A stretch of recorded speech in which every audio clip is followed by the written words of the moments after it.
Hey folks, Brian Blessing in Las Vegas, and what better way to cool off on a 107-degree day than to talk NHL regular season points. Let's cool off a little bit. Hey, let's start with the Western Conference, and we're going to dive right in here at BangTheBook.com, kind of go Gatling gun through the West and these season point totals that have been hung on the board. We'll go alphabetically, start with Anaheim, 80.5. Listen, love Getzlaf. This is a team, though, that's gotten long in the tooth. You know, Gibson's going to have to stand on his head. It's really kind of rebuild time in Anaheim. I think the number's right where it should be. I'll steer clear of it, but it looks like a tall uphill battle to me for the Anaheim Ducks this year. Now, Arizona, on the other hand, opened 91.5. It's down to 89.5, and I believe Arizona's a team. Get Phil Kessel in there.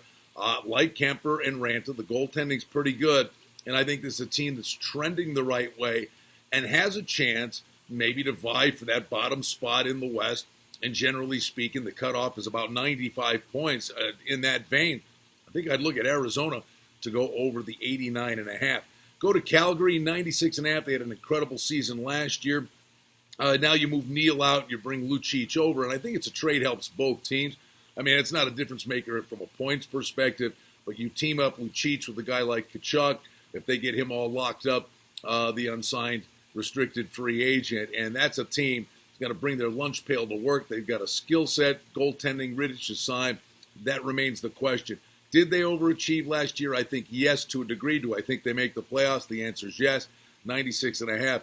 It's going to be close, but I think they go over. Here's a team I really do think is on a bounce-back trend here, and that's the Chicago Blackhawks. 90.5, it's down to 89.5. You've got Kane, you got Taves, you bring Shaw back. You got some young guys starting to make a little bit of noise. They make a trade. They get the kid Nylander from Buffalo. Possibly change of scenery does him good. Possibly he makes the team. You still got the aging veterans with the bad contracts on the blue line. But I thought Chicago made a push at the end of last year and fell short. I do think Chicago makes noise. I think they can make the playoffs as well, very similar to Arizona. I think those could be the two teams maybe that are new faces that get in with Winnipeg going down. I like the Blackhawks to go over 89.5. Colorado, 100.5, it's down to 97.5, and I'm on board with the move here. I think Colorado's built to be good for a really long time. I think Colorado's built to be dangerous in the playoffs, but over the course of 82 games, I think there'll be highs, there'll be lows. Makar comes in. It's a wonderful addition. That was great for him to do that, and it was an amazing thing he did in the playoffs, but now he's got to do it for 82 games. I think it's a little overinflated number in the regular season. I'll steer clear with it. Would have played the under at 100.5, but it's down to 97.5, and I'm certainly on board with that move. Dallas, to me, is a really intriguing team. I'm on board with the move here, 96.5 up to 97.5.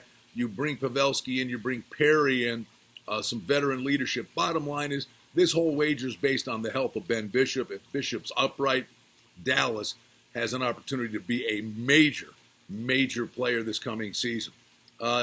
Edmonton, 85.5. Poor Connor McDavid. They got to get this guy a supporting cast. It's still a work in progress. Numbers about where it should be. I would steer clear from that. But there's a lot of work to be done in Edmonton. L.A. Kings, man, it's just a foreign to the eye seeing 74.5.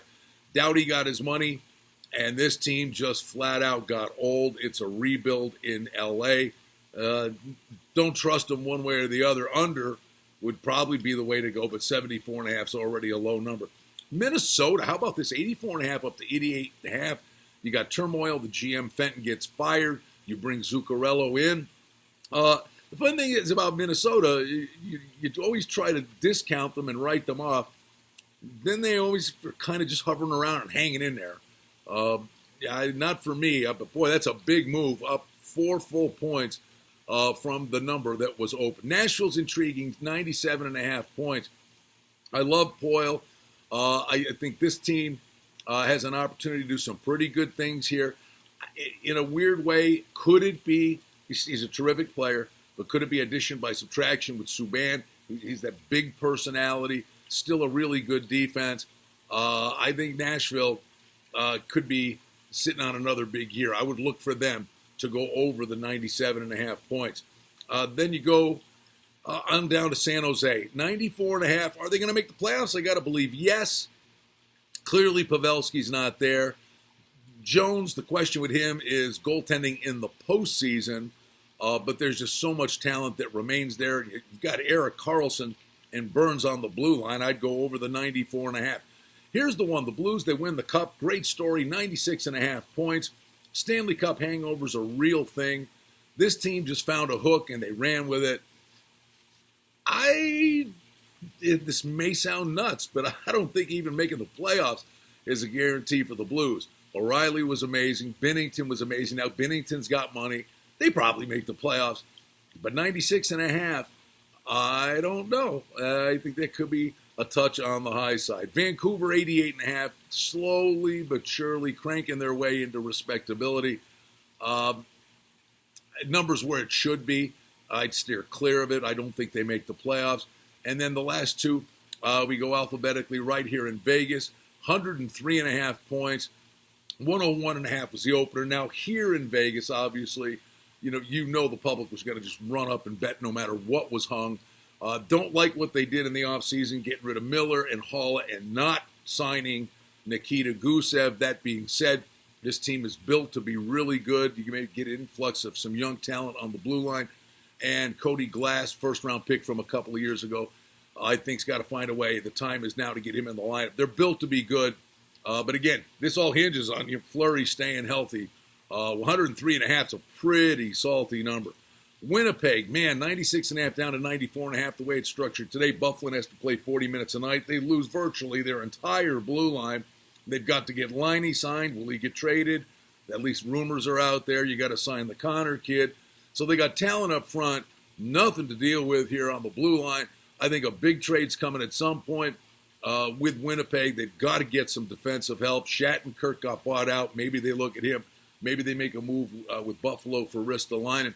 But Winnipeg, the way it's structured today, clearly I'd go under the 94.5.